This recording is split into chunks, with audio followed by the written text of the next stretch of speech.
can't see your camera, Smita. Ah, there you go. Maybe coming now. Yeah, sorry, I'm trying to. Okay. Awesome. Can you see me now? Yes. Yeah. Brilliant. Good to see you. And sorry, just got some others coming in. Okay. Good to see you, Isha, as well, and Binod is joining us. So let us begin. So, what is an aura? What we've heard about this word many a times. Some people are able to see auras. What is an aura? Can anyone try and attempt or answer that? Yeah, Swati? It's the energy which surrounds you, what's known as the mental body and the emotional body. Is the energy that surrounds us, yeah, what's known as the mental, emotional body. Yeah. Anyone else? Hi, Bino. Good to see you. Oh, she's just joining. Yeah, can you hear us, Bino? Hi, Bino. Hi, how are you? Good to see you. Fantastic. Good to see you guys too. Awesome. So, yeah, we were just starting off. So, what is an aura? Swati said it's an energy around us, which kind of tells us a bit more about our emotional, our mental body. Anyone else? What is an aura? Just your energy, person's energy. What? Sorry, Beth? Energy, just your energy. Just your energy? Yeah, it's your energy. Mm-hmm. Yeah. Yugna? Like what you permeate out to whoever you're speaking to. So your energy, but what you're almost protruding outwards. Yeah. And, yeah, I guess that's. Yeah. So what the energy that you're protruding outwards? Yeah. Okay. Well done. So yes, all of you are right. It is a subtle energy, that we all have. It's an energy field actually, which surrounds us, right? And it not only surrounds us. Now, this is where I want to add here is, where Swati, Bhav, and Yugna kindly shared here, is it also interpenetrates us. Okay, so it's not just the aura, that the energy field that's around us, but it also interpenetrates us. Any living being has an aura around it. Any living being, okay? Any being that has a mind, body, and spirit complex has an aura around it. So it is an energy field that is around us, also interpenetrates us, and it also reflects our spiritual status. It's almost like a fingerprint, okay? So how evolved we are spiritually, it tells us, not only spiritually, but also emotionally. And it is also the energetic state of our consciousness. Okay, so that is what an aura is. Now, all of you having done the 21 Day Hybrid program will know the answer to this. Okay, I want you to see if you know this. So, having told you that it's a fingerprint, it is the energetic state of our consciousness. Which chakra is it connected to?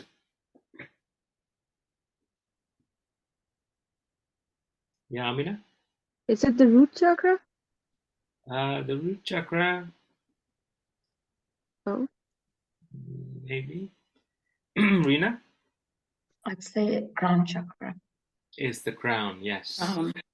It's the crown, because the crown is where it tells us the state. Remember the reason why we can't activate the crown? Yeah, because it shows us the state of our energetic field, our spiritual status. It's like a fingerprint. And yes, Yugna and Bhav are still on the journey, so they may not know this because they're not reached there yet. But yeah, all of you who've done the 21 Day Hybrid program should know this, where the crown chakra is the one that is attached to our aura. Okay, and Amina, you are very close because the root chakra is not too far away. It's kind of, it goes round, doesn't it? So the root and the crown are connected. Great. So what is then an aura infringement? What is an aura infringement?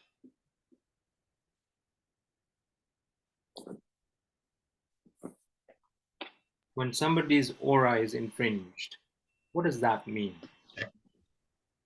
When Yeah, we know. infringement means, it's all right, I've lost my words. I'll come back. Give That's me a okay. second. I think that the hand movement was really good. It's like a penetration, isn't it?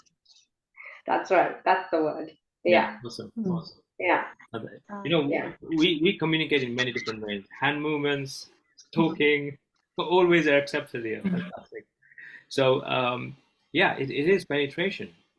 Aura infringement is an action or an occurrence where your aura is actually affected or violated by an external force or entity.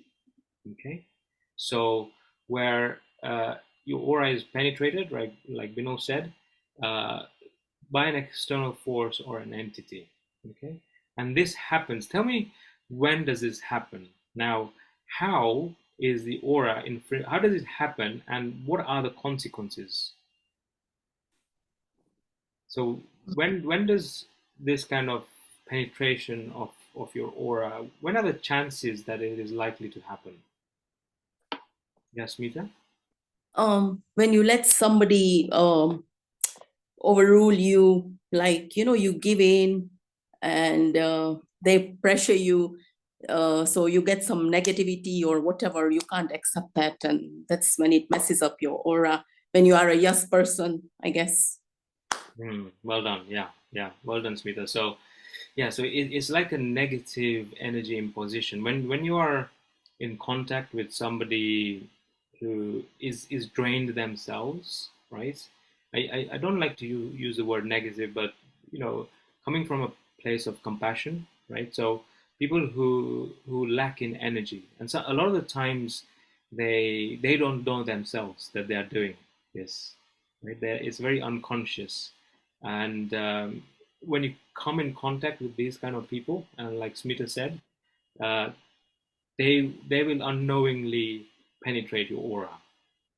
Okay, and these individuals, or it also could be an environment that you're in. So it could be, nowadays we get a lot of these energy masts, the telecom masts, and you might have heard this.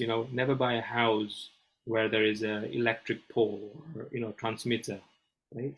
Because there is electromagnetic radiation in that area, and this also tends to penetrate our aura. Okay, so these mobile masts, areas that are kind of low in vibration, if you go to those areas, you certainly can feel that, isn't it? A lot of us, have this knowing or this feeling where almost like their energy is just sucked out. Okay, so people as well as areas like that, or situations that can actually penetrate your aura and drain your energy away, right? So that is one type of way that this aura infringement can happen. What is another type? So thanks for that, Smita. Rina? When you're vibrating low, When you're vibrating low, so what happens then? so basically, because you kind of, if you're vibrating low and the person who is infringing your aura would be vibrating at the same level, and you kind of take that instead of going higher, then you'll be stuck in that low vibration kind of thing. Right. So this is like an energetic compatibility. Fantastic. Right. So this is where maybe not even they're not vibrating at the same frequency, but a good example is a partner. Right. You're in a relationship. Your partner has a different compatibility to you. So maybe you are vibrating higher, your partner is vibrating lower, right? But you're still in this relationship. So when you're in that relationship and you're together, and of course, being in that relationship means also being in a sexual relationship. What happens here is when you're connected in that way, then that tends to penetrate your aura. Unknowingly, again, the partner tends to take energy from you. It's almost like a vampire, right? They suck the energy out of you, And they too, this is unknowingly, right? They're not really doing this on purpose, but just because there is that incompatibility between the two of you. And this is why I always say, especially if you're all of you who are on this journey and you have partners or you're married, the only way you can move forward is also make sure your partner is moving with you.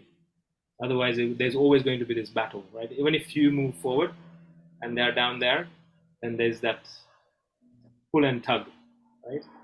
So if your partner is able to come up with you, then that's terrific. Both of you move forward together. Yeah. Otherwise, it's one is pulling one down and one is trying to reach up. It's like a tug of war then. Yeah. So this is what happens. This is where energy compatibility comes in, where both of you have a different vibration, and the aura is then penetrated unknowingly or sometimes even knowingly, and the energy is always being pulled out. Okay, so what do you feel are actually before we go into how you can recognize that, I want to say one more way that your aura can be infringed.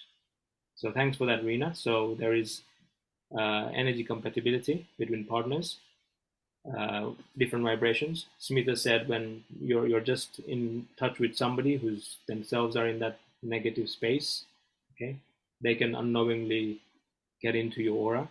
One more type. Yeah, Bino? Vishal, what about positive infringement? Positive infiltration, okay. Tell me more. I don't know. Not everyone has a negative effect. We're very quick to talk about the negative experiences of life, and we find it harder to talk about the positive ones. But you walk away from meeting someone, for example, who vibrates either at the same frequency as you or higher, and you end up walking away, rejuvenated and feeling so energetic and beautiful inside, right? Yeah. So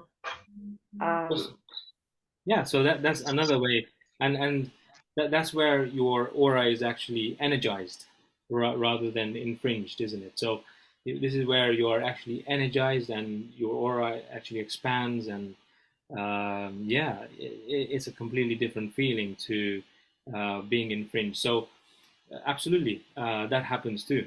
Yeah, well pointed out. So when you are high, you go to these talks or webinars or inspirational ones where you're motivated, and you're sitting next to someone who's really inspired, right? They just want to get going. You feel like, yeah, you got so much out of this, and then you come back home, and then maybe there's somebody at home who's not as energized, and then give it a couple of days, and everything that's done in the workshop is all forgotten then. Happens to a lot of us, doesn't it? Yeah. No, but that's a very good point. Where yeah, people can actually, and this is why they also say, if you be mindful of the people that surround you, be very mindful, because if people who are around you are very much grounded, then you'll see that you will also be in the same kind of frequency, and they will you will be able to support each other, motivate each other.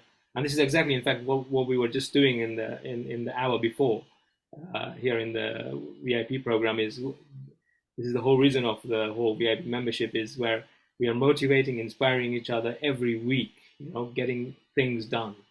And that's why this is the reason why we've created it. So yeah, fantastic. That's one way of looking at it. Brilliant. What is another way of aura infringement? Yeah, Yugna? So, we talk a lot about self-love, but almost the opposite, where you blame yourself, you pin everything that's going wrong around you on yourself, where it may be some of it's your fault, but it's not all your fault, but you're almost wearing all those, how you say, you carry the weight of everyone else on your shoulder. Can that be something that then... So rather than anybody else, it's yourself. Is that what you're saying? Yeah, it's almost like you bring it upon yourself. Yeah. And that kind of changes but creates a negativeness on your aura. Yeah. So this is, our aura, is like I say, it's a fingerprint. It's what it is and where we are at that particular time. Yeah. Remember, it's always changing as well. It's always changing as we are growing, or if we are also going the other way. It's constantly changing, and it's showing us where we are at any one point in time. Okay, so yeah, you're right, it's something that we also influence a lot. Depends on how we are feeling on that particular day. Maybe we are in a dark space ourselves. Maybe it's our own unconscious mind that has been through so much in our past that is actually holding our energy from actually spreading out, right? So yeah, that's one way where we feel our aura is not as best as it can be. Yeah, but there's one more way which hasn't been mentioned yet. Can anyone guess what it is? Is it when you get sick? Or if Yeah, you have an that'll be accident or something? an accident. Yeah, so that's where, like, it's a very difficult place for one to be in, where they're involved in this accident, or it's a hard time for them. So that's where their aura also goes down. Yeah, that's a good one. Thanks, Bav. What about that, Bino? You want to say something? So I've heard about like when you go into surgery Mm-hmm. and you're very vulnerable and open at that point. Yeah. And I've heard that, especially hospitals where there are lots of different types of energies floating around that haven't quite made their way to where they need to, and how it's so important to have the area cleansed, I've heard of. In fact, I've had it done for both my mom and my dad, who both in the past year have been in surgery. Yeah. That's a very, very good point. And in fact, just what we were talking about before this session started, where Nina does this, well, she's able to take energies to light. And she did a beautiful job for Rena's father-in-law, who was, passing on, because we were just talking about how energies tend to be attracted to someone who's in that state where they've been through an illness, or like Bao was saying, who may have had an accident and is in hospital or feeling very low. So these energies tend to be attracted to people like that. And you'll have seen this when somebody's in their last stages, they'll be in that state of fear, right? Because they can see what we can't see. Sometimes they even start mumbling things, which we were like, what are they talking about? Why are they saying this, right? But they're actually communicating with what they're seeing or trying to communicate, right? And when that happens, what Nina did, when, if you don't mind me sharing this, Rina, is when Rina's father-in-law was passing away, is she released these energies that were surrounding him. And when she did that, Rina's father-in-law was easily able to transition, because a lot of the times these energies can, and like I say, we never blame them, because that's where they are at, right? They've gone through a traumatic time themselves, so all they're trying to do is gain energy, and because the frequency or the vibration is about the same as somebody who's it's not about somebody who's passing on without an illness, or if it's just a natural kind of death, like almost like just passing on at their own time. But if somebody's been through an illness or an accident, or in hospital, and you're right, this is where the hospital is like a minefield of these energies, unfortunately. Yeah, and this is why don't even take children to hospitals. You don't need to. Yeah, children are very susceptible because their auras are very open. So yeah, avoid if you can. But hospitals, yes, is a minefield, and it's good that you did that, cleanse the aura around them when they're in hospital. But yeah, Nina does a fantastic job as well. Like she did that for Rena's father-in-law. Good. So and this is the one thing that the most powerful way that your aura can actually be intruded is by intention. I'm actually working on a case like that now, where again, people come from a place of lack, right? And where they actually intend, and that's a very powerful way. They will intend to intrude or penetrate your aura simply because of various reasons, greed or jealousy or, and this is where it can happen too. Okay. And this is a very powerful way of penetrating somebody's aura, because you can really take them down. And when I say powerful in a negative way, yeah. So this can really take them down. And when somebody's experiencing that, what do you think are the symptoms? And I want you to recognize these symptoms, okay? What do you think are the symptoms when somebody has intentionally penetrated your aura? Maybe an illness or something, or a pain. Could be an illness, yeah, pain. You feel low, very, very sad or angry. Yeah, very suddenly it's like a mood Your swing. energy. Yeah. Yeah, yeah. And You don't feel know what depleted, basically. Your energy feels very, very depleted. Yeah, yeah. And you don't know why it's happened. You don't know, and it comes about suddenly. And just like Swati said as well, the pain, sometimes you don't know where this has come from, right? You didn't hurt yourself. Sometimes you even wake up to find these black patches on your arms and legs. Okay, those are the kind of symptoms that somebody's penetrated your aura.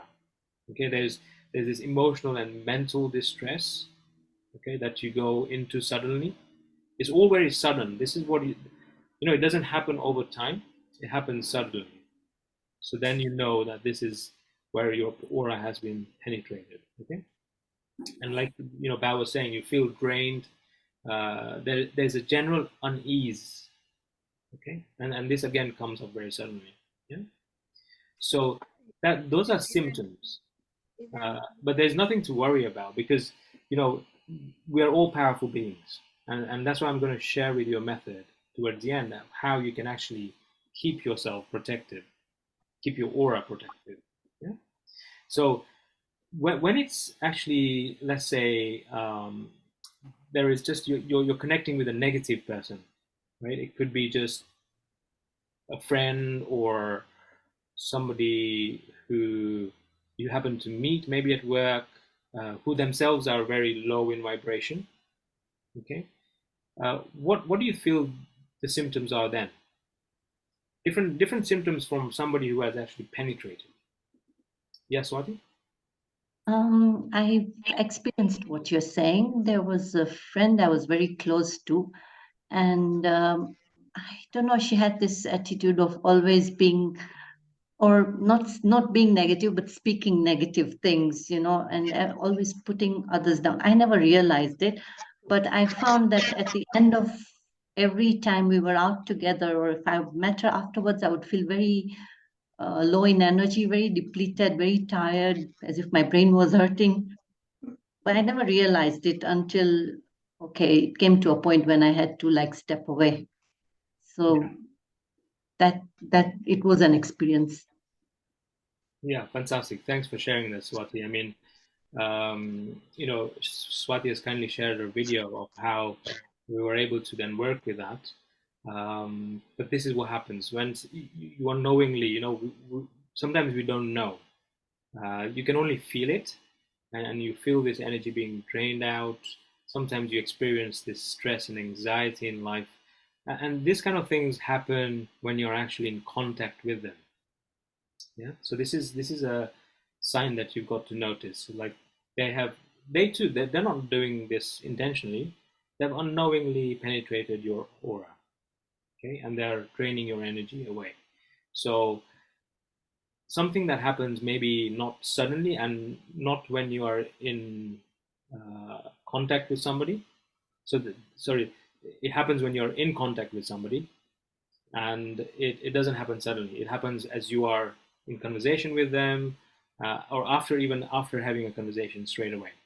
Okay, so this is a symptom where you feel like overall your vitality has gone down, your well-being's gone down, and you're feeling this anxiety and stress after a simple conversation with them. So that's another way to know that they've penetrated your aura. Okay. Now, when it happens with a partner, what are the symptoms then? When it's somebody at home, like your own partner, or you're in that relationship, how do you feel when they have Anger. Anger, yeah. You feel sad. Smita, so sorry, Tav? You feel sad. You feel sad, yes. You don't feel like doing anything. Yeah. You don't feel like doing. There's frustration, right? There's frustration. There is. Yeah. anger. And also you have thoughts in your mind to think, are you doing something wrong? That's triggering them. Yeah. I'm going through that right now. So I always think, is it me that's triggering? Is that why? Yeah. Yeah. And there's that guilt, right? Yeah. There's that guilt. That maybe it's you. Maybe you're doing something wrong, right? So, and this is what we were talking about earlier as well. Like it's a control drama from their part. Usually the poor me control drama. Okay, and this tends to infiltrate your aura because suddenly you feel this guilt. Am I doing something wrong? Am I not being enough? Right. So again, these are symptoms of somebody penetrating your aura. Again, not doing intentionally. It's just that you're in different state of vibration, the both of you. Yeah, Bino? So I'm gonna share something from the opposite side. Okay. So I believe, until I went on this journey, because my self-worth and my self-image was so low, this was me in my relationship with my husband. And I think until I started to realize what was happening, or shall we just say gain some knowledge, yeah, this was me. Thank you so much for being brave and sharing that, Bino. So, yeah, it can be us. It can be us, and the fact that you realize that is getting to that self-awareness. You're now very much aware about how you're conducting yourself and how you're affecting others. So reaching that level of self-awareness is fantastic. Yeah. Thanks for that. So now, what is the significance? Okay, what is the significance of an aura infringement? The spiritual significance of aura infringement. Now, this is where I want you to pay attention because this will show you progressively where you are in your journey. In fact, Bino was a step ahead there. So self-awareness is one of them. Yeah. But what is the spiritual significance? So, if you remember, okay, when we all started on this journey, okay, there's a lot of talk about this as well. If you're listening to things maybe on YouTube, online, anywhere in the spiritual circles, the first step is where we always think about preserving ourselves, isn't it? We think about maintaining ourselves. It's like, oh gosh, stay away from that person. We can't go near them because, just don't like their energy, right? We are thinking about our own energetic sovereignty. And there is nothing wrong with that. There are people at that stage, it's just that they're progressing slowly. At least it is the first step in self-awareness. It's about, this is me, this is my space, these are my boundaries. Remember, it talks about boundaries and keeping boundaries, right? So this is the first step. We're always thinking about the separation that we are in, that this is me, that is you. Your energy is not right, so I've got to keep away from you. Okay? Individual power, right? Responsibility. like to safeguard ourselves, okay, and to have boundaries, energetic boundaries. So that's the first step, and then ensuring that this energy field remains aligned with your authentic self and higher spiritual being that you are, or that purpose that you have. Okay, so you, how many of you remember being here, or maybe some are still here? So, you know, anyone like still having those boundaries and keeping boundaries and thinking about the individual power, the sovereign being that they are? Anyone? I need to set boundaries. You need to, okay, that's fine. So this is where, you know, we start off at, and there's nothing wrong with it. Like I said, you know, this is where we start off at. We think ourselves as, yes, we need to establish boundaries. We need to be who we are, the individual powerful beings that we are, and we need to stay away from others that are maybe low vibratory, etc. Okay. Then the next step comes where now, and I'm sure as you are going through this 21-day hybrid program, Bhav and Yugna, and the rest of you have already been, right, is now you understand, actually, this can actually act as catalysts, right? Catalysts for our own spiritual growth. Yeah. So before it was like, I don't want to know, I'm going to keep away, repel, repel, repel. Now it's like, okay, this is affecting me. Why is it affecting me? Okay. What is the catalyst? Identifying the catalyst. And like Bino was saying there, self-awareness. What is the reason that this is affecting me? So when you address the reason and you know the healing effects, you can then deepen your understanding of yourself and who you are, and also understanding of your spiritual path. Okay, so that is the next step. So now you're thinking, okay, if this person is affecting me, first of all, what is the reason that he or she is in my life? Why is it that we have come together? Okay, and what is the catalyst here? Right? And then, you know, the next step is and as we are working on these one-to-one sessions, and most of us are finding this out, is what are the karmic lessons? What are the soul contracts?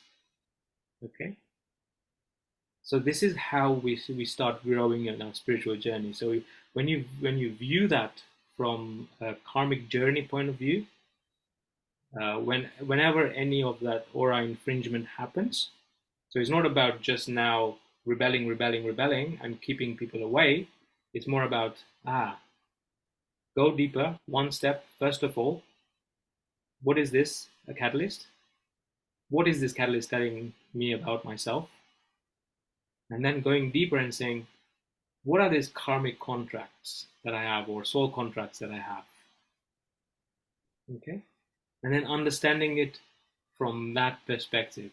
Because remember, all this is doing is it is presenting an opportunity for lessons to be learned, okay, for discernment, for opportunities to forgive and to be compassionate, isn't it? Because this is simply there for us to be able to move further in our spiritual journey, and then to be able to be in a state where I say, okay, do I need to forgive? And what is the reason that I need to forgive? Have I done something similar in the past to that person? I'll give you an example. A case that I'm working on right now, right? And it's a very difficult case because it's somewhere where a third person has entered a relationship and she's doing all this negative with intention, infringing the aura of her partner. And it's quite deep and very dark, I must say. Okay,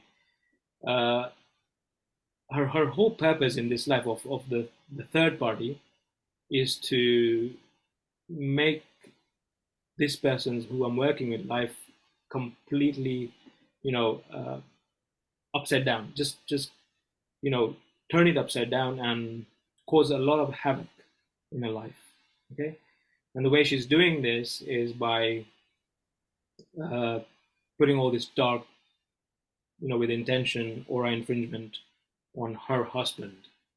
Okay, so this is where now, when we did the one-to-one session and we went within, guess what we found?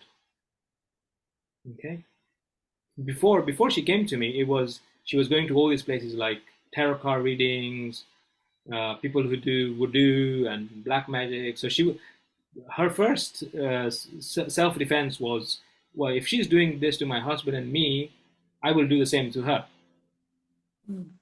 Right?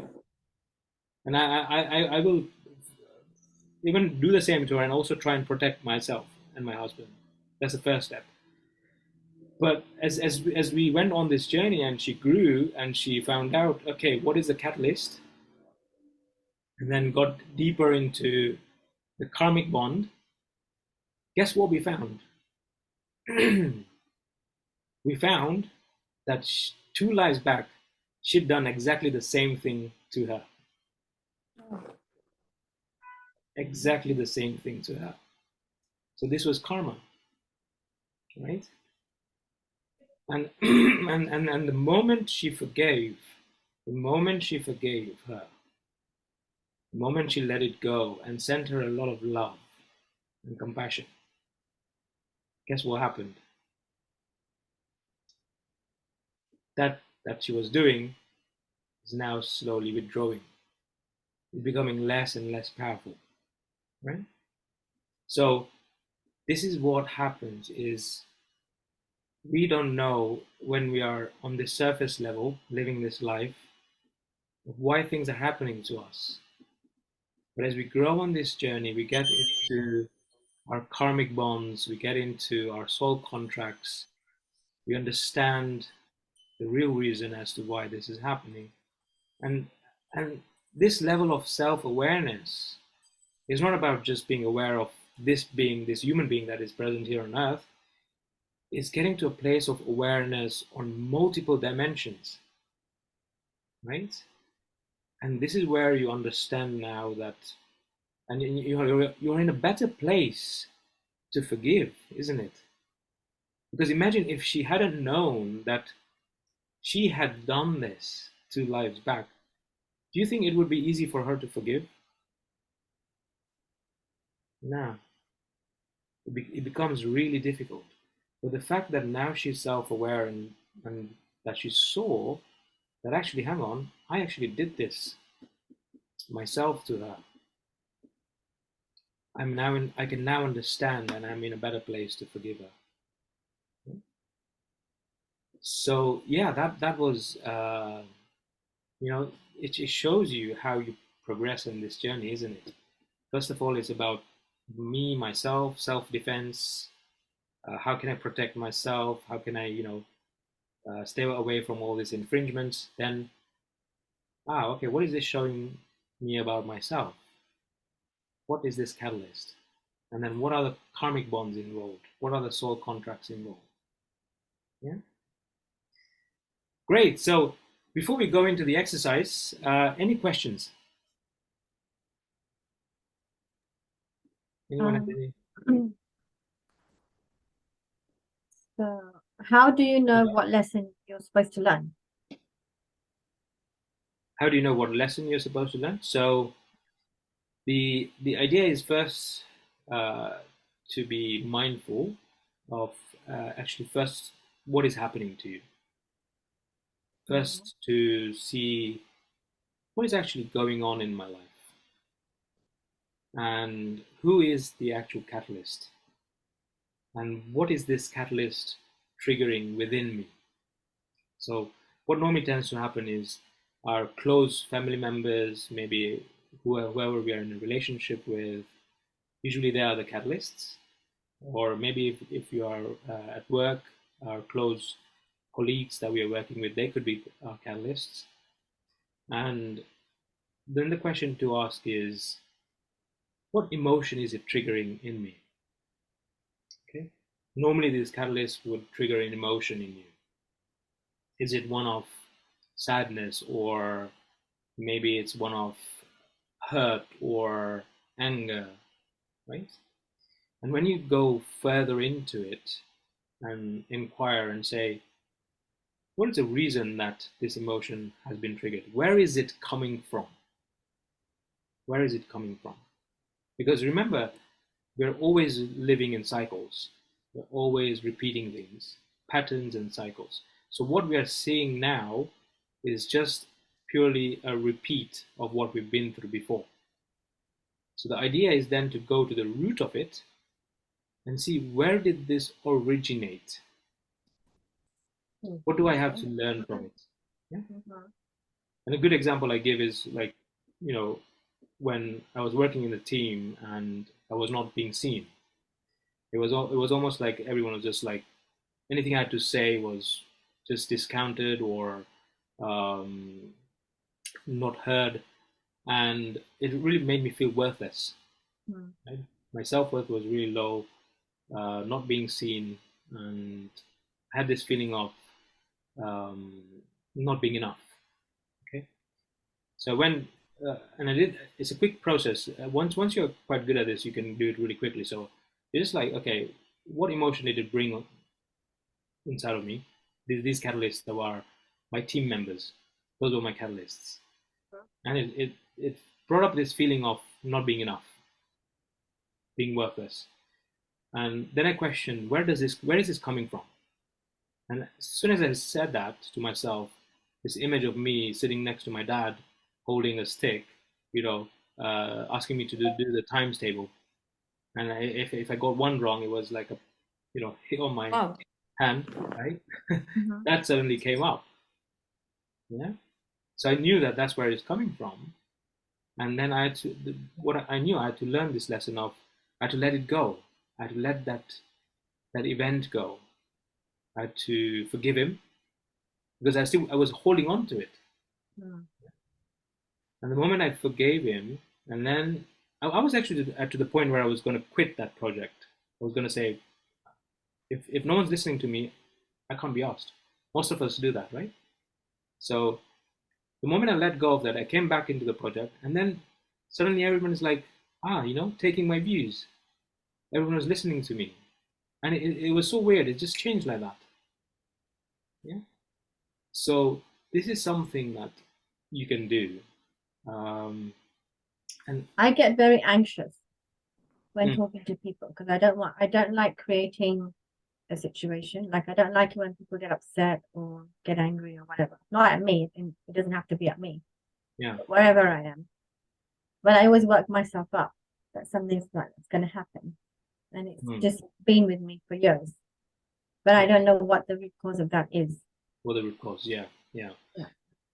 And sometimes, you know, we need help. So this is where, you know, we will go through it in our one-to-ones, especially, where we'll get to the bottom of that and see where it's coming from. Brilliant. So this method that I'm going to share with you, okay, and it will help you. See, I always take this when somebody has penetrated your aura, even if it's with intention, okay? That's the most powerful way one can penetrate your aura, with intention.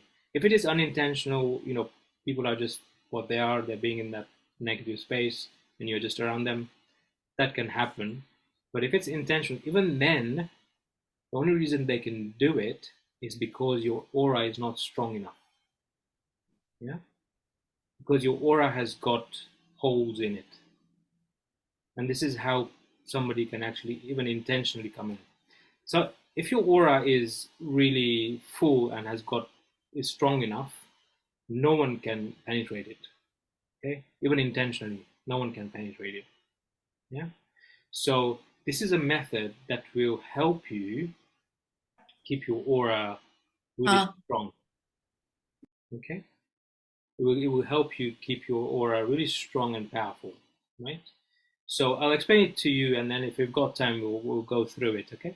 So it's about just being in that meditative state, okay? So initially what you want to do, I'll explain and then we'll take you through it. So it's closing your eyes and taking deep breaths and going in. And then, like I said, your aura is connected to your crown chakra, right? And I think Rina mentioned that. So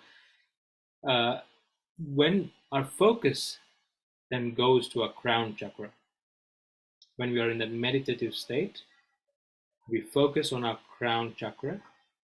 And now it's about observing your thoughts. Okay?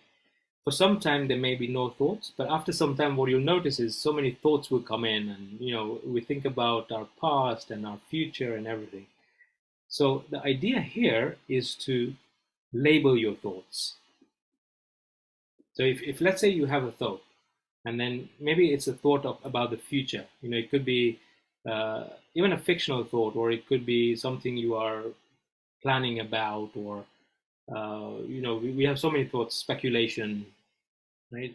So those kind of thoughts, you want to just give it a label, like just say F mentally.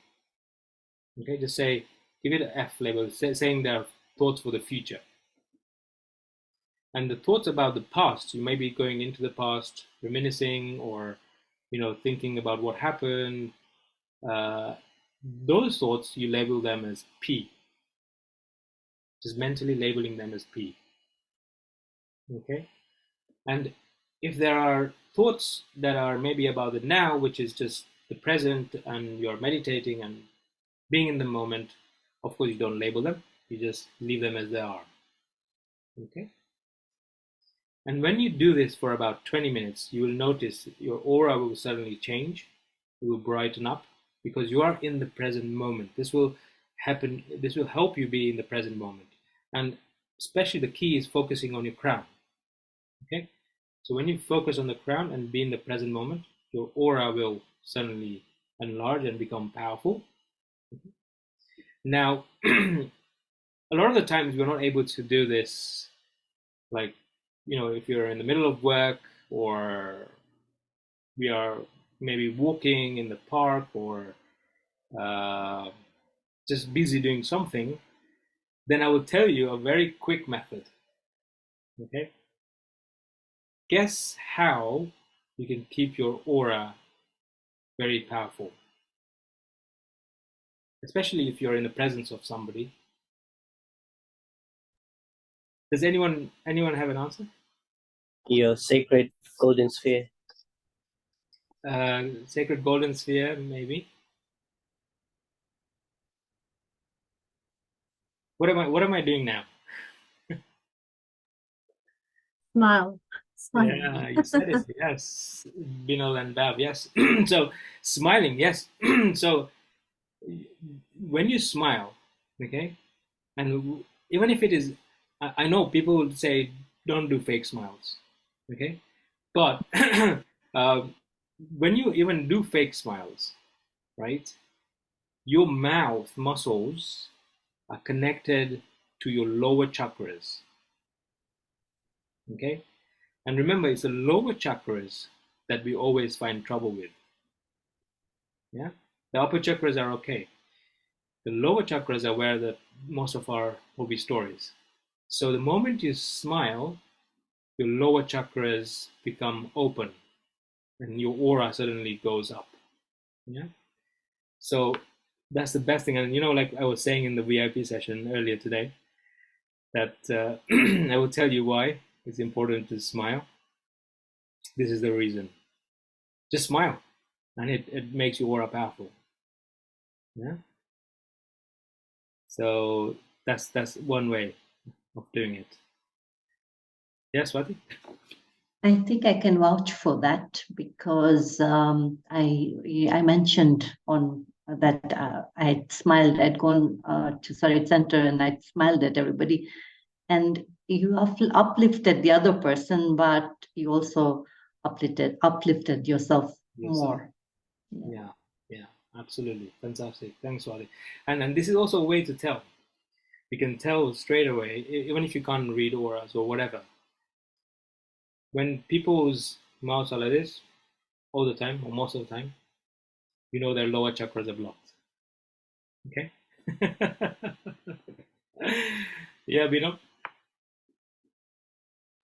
But I'm born this way. When I'm not smiling, I look like a resting bee face. But you're smiling more nowadays. I can see that. Cool. Fantastic. So let us do this exercise, okay? Just for a few minutes. Okay. So let's all mute ourselves and just close your eyes.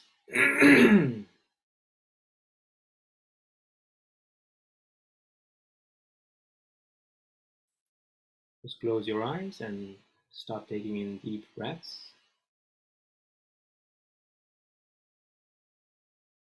Bring your complete attention, your focus to this very moment.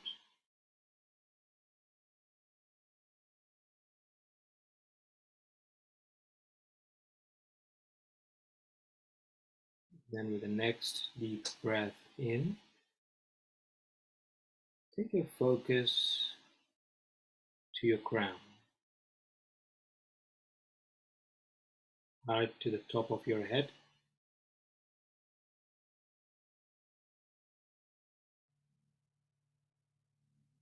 And just sense and feel how your crown chakra is feeling like.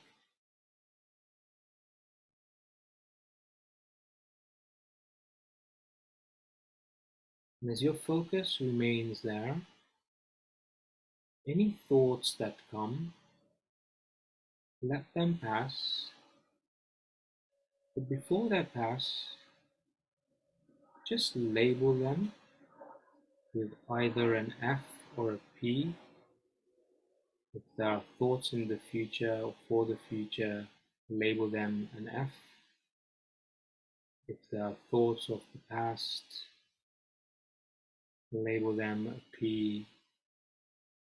If you're in the moment, in the present moment,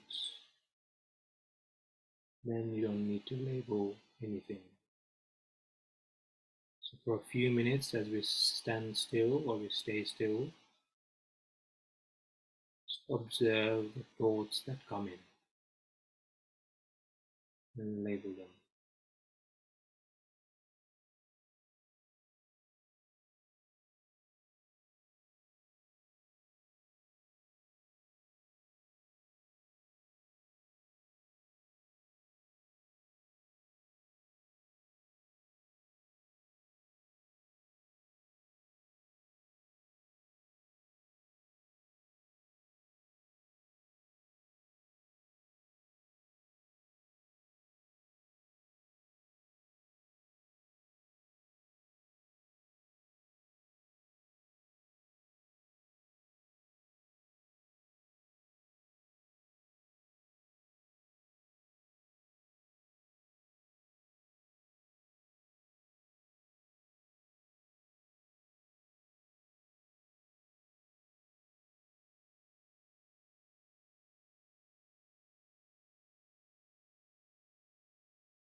Okay. Taking a deep breath in. 3 deep breaths in, bringing your focus and attention back to your body, from your crown.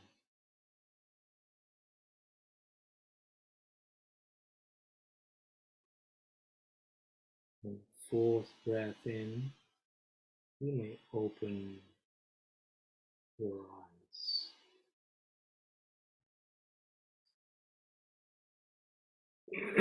Okay, so that was a short exercise. You can do this for longer if you wish. But how many of you got no thoughts at all? Swati did? Fantastic. Amazing. Bino? Lovely. Wow. How many of you had like a handful of thoughts? Yeah, Yugna, Pav, Nirav, Meena, Smita. Okay, Amina as well. Fantastic. So I'm guessing not many of you had like too many thoughts coming, right? Brilliant. So did anyone notice like sense their aura or feel their aura or their energy? Yeah, Bino, you want to share? So, when we do these, I get tingles here anyway. Yeah, so lots of nice tingling that I've now become familiar with. Yeah, so I just kept my focus on the tingles because it was tingling. Yeah. So you know how we say there's a vicious cycle the other way where it keeps you pulling down. Yeah. There's also a vicious cycle which also then keeps you pulling up. So what you described here, is a vicious cycle where it helps you to feel those tingling sensations, and it helps you to keep your attention there, right? So the more tingling sensations there is, the more your attention is there, and it keeps on, and that helps you, isn't it? So in the same way, when I meditate, and I've shared this in the past, like the whole thing vibrates, so it helps you keep your attention there. And that is a good vicious cycle. There's always a good and a bad one, right? One that pulls you down, one that helps you go up. Awesome. That's really good. Thanks for that, Bino. Anyone else would like to share their experience on this? How many P's and F's? Yeah, Amina? I had more F's than P's. More F's. Okay, cool. Yeah. So thinking about the future. And that's okay, a lot of the times we have when, we're planning something or we want to do something in the future. It was mostly related to this session, actually, like what I'm going to do afterwards or what I want to say, Okay. And like analyzing what's happening in the session, things that I didn't know, stuff like that. So it was mostly related to the session. Even the things in the past were some things that were said in the session previously today. So that's what was coming up. Awesome. Fantastic. We do have, and it's things like that sometimes that takes our attention away, and which is okay. The thing is, in this exercise, now isn't it? I mean, that this is something that you are thinking of, and it takes you away from the present moment. And the moment you're able to stay in the present moment, it's a complete different feeling as well, right? So maybe if you try this exercise again, and you'll notice as the more you try this exercise, the more you'll be like in the present moment. But well done for it being just a handful. Sometimes a lot of people, get too many. Right? Initially, I wasn't getting any, so I thought I wouldn't get any thoughts, but then slowly it started coming in. Yeah, brilliant. Thank you so much for your share. It happens. It always happens slowly. Yeah. Fantastic. Anyone else would like to share before we finish how they experience? Yeah, Rina,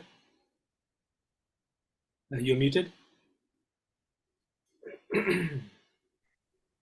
It's not about sharing. It's just I was getting a few thoughts, but it's not like past or future. It's just something random, as if dreaming. Not connected to either past or future. Where I didn't know where to classify it is. All right. Whether past or future. Okay, so dreaming is sometimes it's a dream, like it repeats from what has happened in our past, or it's something that's going to happen. A dream is never in the present moment, right? So it becomes difficult because you haven't, obviously, your conscious mind hasn't experienced that situation before, isn't it? So you don't know whether to put it as a past or as a future. So this is where, you know, you can always state it as one, just either a past or a future, whatever comes, whatever you feel like, because it still isn't in the present, right? Yeah. Your And mind there's- is wandering, and it's going somewhere else. Yeah. Yeah. And also, like, there was just a slight pain in the knee. So that was us just taking that as present, as in right now, because it's happening right now. Yeah. Yeah. So this is good. So when you are feeling something in the body, and if it's a feeling, but you're not labeling it as such. So the moment you label it as a pain, then it's a past, isn't it? Right. Yeah. Yeah. Because your past knows what the word pain means. Yeah. So again, you just label it as a past. But if it's just a feeling and you're not labeling it, then it's in the present moment. Like how Bina was saying, you know, the feeling, the creepy crawlies or whatever, tingling sensations, she's not labeling it. Right? It's just a feeling. Yeah. Awesome. Fantastic. Well, this is it. I hope this session was useful. Thank you all for attending, and yeah, try this exercise out. You know, it was lovely to see you all, you know, this week, and for the VIP members, we meet again next week. And when I do one of these sessions where I don't always do this, maybe once in a month, I will invite the others from the other group too, and we can join in. It was good to see you, Smita, Usha, Amina. Yeah, we'll see you again very soon. The rest of you, we'll see you next week. Take care. Thank you. Thank you for having me. Thank you. Bye. Bye all. Bye. Bye.